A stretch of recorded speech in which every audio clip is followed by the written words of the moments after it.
ఓం శ్రీ మాత్రే నమః. మార్చి 19 నుంచి మార్చి 27 వరకు చైత్ర నవరాత్రులు ఆరంభమయ్యాయి. శ్రీ దుర్గాదేవి పూజా విధానము మరియు నియమాలేంటో ఇప్పుడు తెలుసుకుందాము.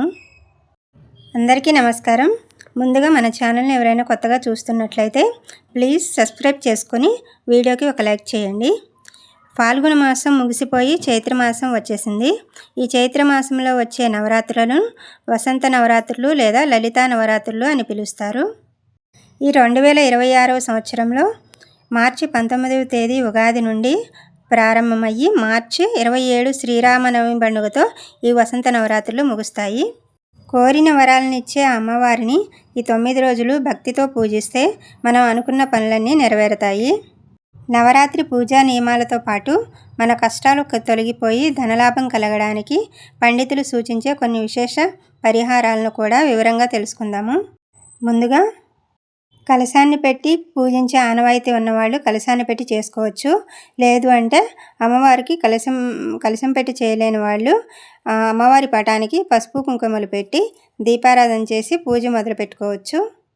అమ్మవారికి కుంకుమతో అర్చన చేస్తూ లలితా సహస్రనామాన్ని చదవడం, అష్టమి లేదా నవమి రోజుల్లో చిన్న ఆడపిల్లలకు భోజనం పెట్టి వారి ఆశీర్వాదం తీసుకోవడం పురాణాల ప్రకారం అత్యంత పుణ్యఫలాన్ని ఇస్తుంది.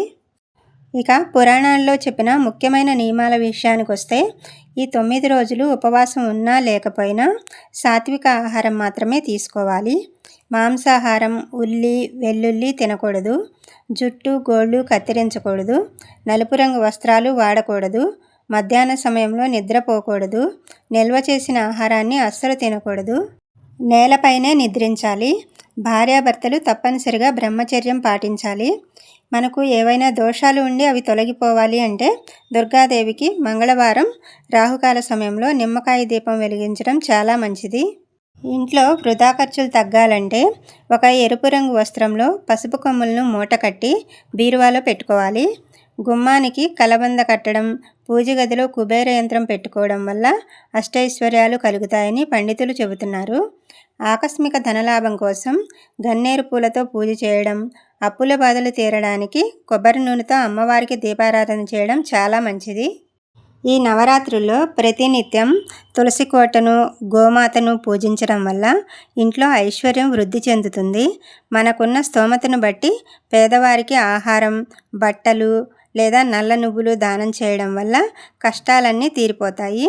ఇక చివరి రోజైతే మార్చి 27న శ్రీరామనవమి సందర్భంగా పానకం, వడపప్పు, చలిమిడి నైవేద్యంగా సమర్పించి రామనామ జపంతో నవరాత్రులను ముగించవచ్చు. అమ్మ దయ ఉంటే అన్నీ ఉన్నట్లే కదా. ఈ నియమాలన్నీ పాటిస్తూ మనం అమ్మవారికి పూజలు చేసుకుందాము.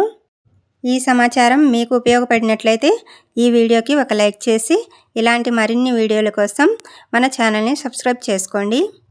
సర్వే జనా సుఖినో భవంతు.